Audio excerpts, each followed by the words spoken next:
नमस्कार दोस्तों, आप देख रहे हैं एनएसपी न्यूज़। मैं चंदन पांडे स्वागत करता हूं आपके अपने चैनल में। आज हमारे साथ मौजूद हैं सुप्रीम कोर्ट के वरिष्ठ advocate doctor AP Singh ji. तो हम इनसे बात करने की कोशिश करते हैं कि आज पृथ्वीराज चौहान जी का जो जन्मदिन है, जयंती जो मनाए गए हैं, उनसे लोगों को क्या प्रेरणा मिलती है और क्या सीखना चाहिए लोगों को। तो सर, पहले तो आपका स्वागत है हमारे चैनल में। तो जो आज आपने पृथ्वीराज चौहान जी की जो जयंती मनाई है, तो उस पर क्या कहना चाहोगे आप लोगों से?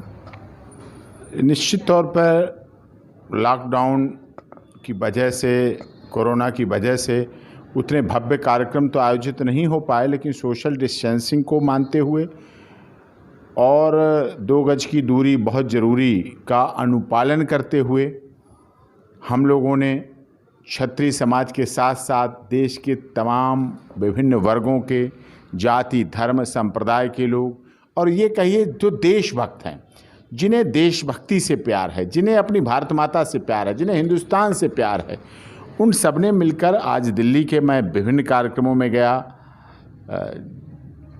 कुतुब मीनार के पास में जो पृथ्वीराज चौहान जी का स्थल है, जहां भव्य मूर्ति है बनी हुई, वहां भी कार्यक्रम आयोजित किया गया। बाकायदा गंगा जल का स्नान, तिलक, रोली, मिष्ठान वितरण, पुष्प, फूलमाला, वो सारा किया। और दिल्ली के बदरपुर क्षेत्र में, पूर्वी दिल्ली के क्षेत्र में, पीतमपुरा में हमारे दीपाली कार्यालय स्थिति, वहाँ पर पृथ्वीराज चौहान जी की, और दिल्ली के विभिन्न क्षेत्रों में सुबह से अब इतने टाइम तक अभी आगमन हो पाया है। दिल्ली के विभिन्न क्षेत्रों में पृथ्वीराज चौहान जी की जयंती मनाई गई, हर्षोल्लास के साथ मनाई गई। और उनका इतिहास, अगर राजपूतों का इतिहास, राजपूतों के नाम को, उनकी गाथा को, उनके कार्य को, उनके विशाल हृदय को, उनकी देशभक्ति की भावना को, उनकी देश के प्रति पराकाष्ठा की, उनकी आन मान शान की रक्षा के लिए बलिदान, त्याग, तपस्या को यदि इतिहास में से निकाल दिया जाए तो इतिहास में कुछ बाकी नहीं रहता है। तो ऐसी स्थिति में पृथ्वीराज चौहान जो अंतिम हिंदू हृदय सम्राट रहे, और उनकी शिक्षा ये बताती है कि राजपूत समाज और देश के उस समय के तत्कालीन समाज ने जब भी कितनी बार विश्वास किया आतताइयों पर, लोगों पर विश्वास किया आतताइयों पर, और पृथ्वी मोहम्मद गौरी पर विश्वास किया, कितनी बार विश्वास किया, कितनी बार उसे छोड़ा, कितनी बार उसका जीवन दान दिया, लेकिन जब उसका मौका आया तो उसने पृथ्वीराज चौहान के साथ गद्दारी की, धोखा किया, विश्वासघात किया, युद्ध के नियमों का गलत प्रयोग किया। और ये उनकी महानता थी, और मोहम्मद गौरी इसीलिए कलंक है, और पृथ्वीराज चौहान देश का आन, मान और स्वाभिमान है। जो स्वर्ण समाज का शोषण होता आ रहा है आज तक भारत में, वो कब रुकेगा? देखिए, सवर्ण समाज बराबर आज भी पीड़ित है, और अब इस बात को जो दलितों के नेता हैं, चाहे मायावती बहन हों, चाहे रामविलास पासवान उनके पुत्र हों, चाहे और हैं, अब वो भी कहने लगे हैं कि ये गलत है, ये सवर्ण समाज का भी शोषण होता है, वो भी शोषित किए जाते हैं, उनको भी SC/ST एक्ट का दुरुपयोग होता है, उन पर भी जो कानून बनाए गए हैं उनका मिसयूज होता है। आज ये बात समस्या अब उठने लगी है। पहले दूसरे विषय था, अब ये विषय आने लगा है कि कहीं न कहीं भारी मात्रा में, बहुत बड़े स्तर पर SC/ST एक्ट के द्वारा सवर्ण समाज का इतना बड़ा शोषण होता है, मानसिक रूप से, आर्थिक रूप से, शारीरिक रूप से, राजनीतिक रूप से, सामाजिक रूप से पूरी तरह से शोषण हो रहा है, और कुचला जा रहा है, उन्हें दबाया जा रहा है, दमन चक्र चलाया जा रहा है, कानून का मिसयूज किया जा रहा है। और इस पर सुप्रीम कोर्ट भी संज्ञान ले रही है। अभी सुप्रीम कोर्ट ने भी कहा है, इस तरह की बातों पर, SC/ST एक्ट के दुरुपयोग पर बातें कही हैं। राजनेता भी अब कहने लगे हैं। वो बात अलग है, राजनेता वोट बैंक के लिए कह रहे हों, अपने वोट की राजनीति की वजह से चाह रहे हो कि वोटों की राजनीति की रक्षा हो, ये बात अलग हो सकती है, लेकिन विषय सत्य है कि सवर्ण समाज का harassment, physically, financially, mentally, socially, economically, हर तरह से शोषण हो रहा है। और यदि समय रहते इस पर पाबंदी नहीं लगी, इस समय रहते इस पर राजनीतिक दलों, देश की सुप्रीम कोर्ट, देश की संसद, इन्होंने कोई कार्रवाई नहीं की समय रहते, तो ये बहुत बड़ी रक्त क्रांति को जन्म देगा।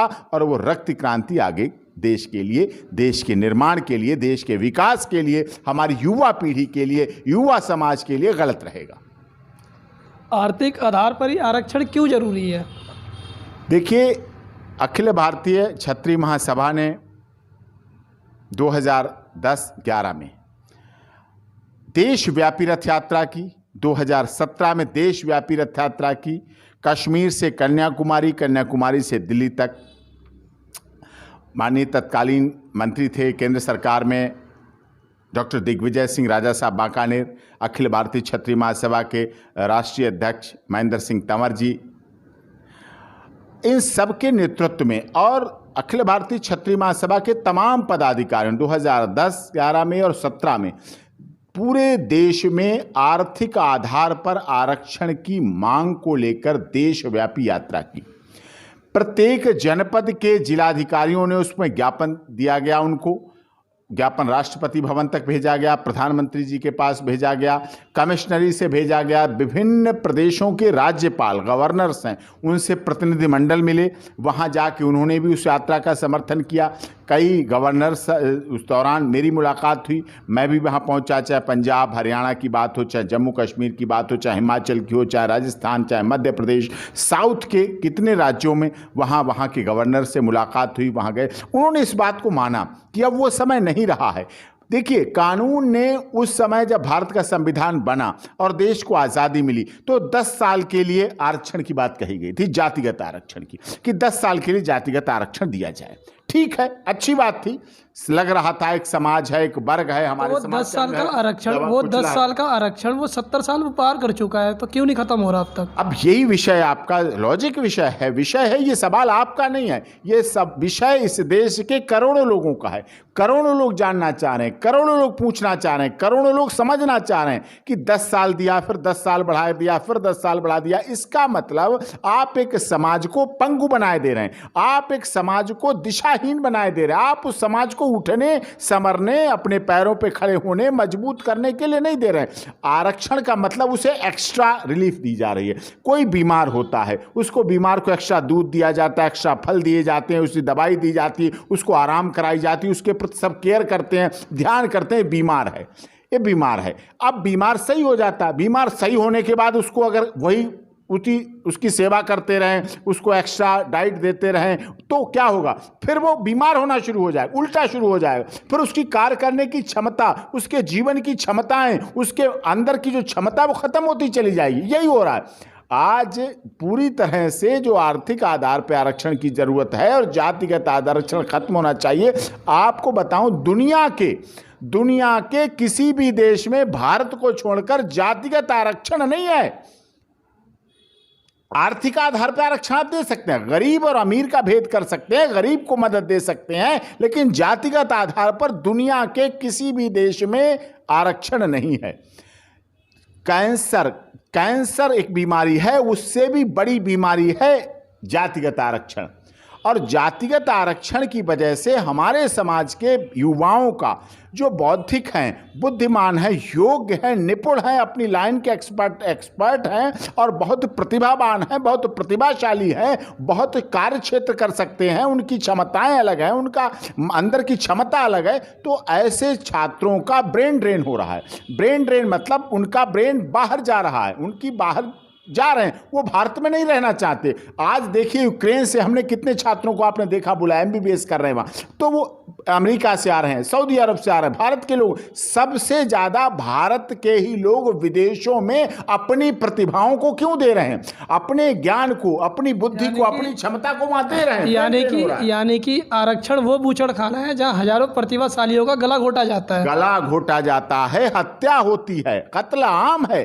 व्यक्ति सोचता है, बच्चा यहाँ सोचता है कि यहाँ हमें इतने % नंबर मिले, वो 90% मिले, उसे नौकरी नहीं मिल पा रही। और जिसको वो छात्र को बताता था, समझाता था, पढ़ाता था, मदद करता था, उसके लिए हेल्प करता था, उसकी हर तरह में, वो 40% के बाद ऊंचे पद पे पहुंच गया, उसको नौकरी नहीं मिली, बेरोजगार। अब वो छात्र क्या करता है? तुरंत बाहर अपनी एम्प्लॉयमेंट देखता है। कोरोना की वजह से बाहर लोग फंसे, क्यों? क्योंकि बौद्धिक थे लोग, वो बाहर जाते हैं। ब्रेन ड्रेन, प्रतिभा का पलायन हो रहा है, प्रतिभा बह बह के जा रही है और विदेशों में जा रही है। अमेरिका के राष्ट्रपति की जो मेडिकल टीम है, उस मेडिकल टीम में 21 डॉक्टर रहते हैं और 21 डॉक्टरों में से 18 डॉक्टर भारत के लड़के हैं, भारत के युवा हैं, यहाँ के हैं। अमेरिका की सिक्योरिटी जो व्यवस्था है, उनमें भारत के युवा सोचिए आप, विदेशों में भारतीयों की योग्यता की कदर है, वो वहां अपनी प्रतिभा का दे रहे हैं, अपनी तनख्वाह सैलरी के आधार पे बाजार, और भारत में कदर नहीं है। और लोग आशा करते हैं कोरोना की दवा, चौथा लॉकडाउन शुरू होने वाला है। आप देख रहे हैं आज 19 तारीख हो गई है, पृथ्वीराज चौहान की जयंती है। 19 मई 2020 हो गई है और अभी तक कोरोना वैक्सीन की दवा नहीं, कोरोना वैक्सीन नहीं बना, कोरोना की दवा नहीं बनी है। और लोग कहते हैं, आशा करते हैं भारत से। अरे भारत में कैसे बना है कोरोना? यहाँ तो 40% वाले बैठे हैं, 90% वाले विदेशों में चले गए। अब कोरोना वैक्सीन बनाएंगे भारतीय, भारत के लोग कोरोना वैक्सीन की दवा बनाएंगे, कोरोना की वैक्सीन बनाएंगे, इलाज बनाएंगे, इंजेक्शन बनाएंगे, मेडिसिन ढूंढेंगे, लेकिन नाम होगा विदेशों का कि विदेश ने बनाई, चाइना ने बनाई, लंदन ने बनाई, अमेरिका, वहाँ होंगे भारतीय। तो प्रतिभा का पलायन हो रहा है। इसलिए आर्थिक आधार पर आरक्षण होना चाहिए, जातिगत आरक्षण खत्म होना चाहिए। ये कैंसर है, दुनिया के किसी भी देश में ये नहीं है, और इसका समाप्त होने से ही हमारा देश फिर से सोने की चिड़िया और जगत गुरु बन पाएगा। तब हम विश्व में फिर से पहुंचाएंगे। मोदी जी प्रयासरत है, मोदी जी से भी अनुरोध है, इस पर ध्यान दें। अब विभिन्न जातियों के लोग, विभिन्न धर्मों के लोग, विभिन्न संप्रदाय के लोग, विभिन्न जैसे रामविलास पासवान जी, उनका बेटा, बहन मायावती जी, सब इस बात को अब कहने लगे हैं कि ये खत्म होना चाहिए।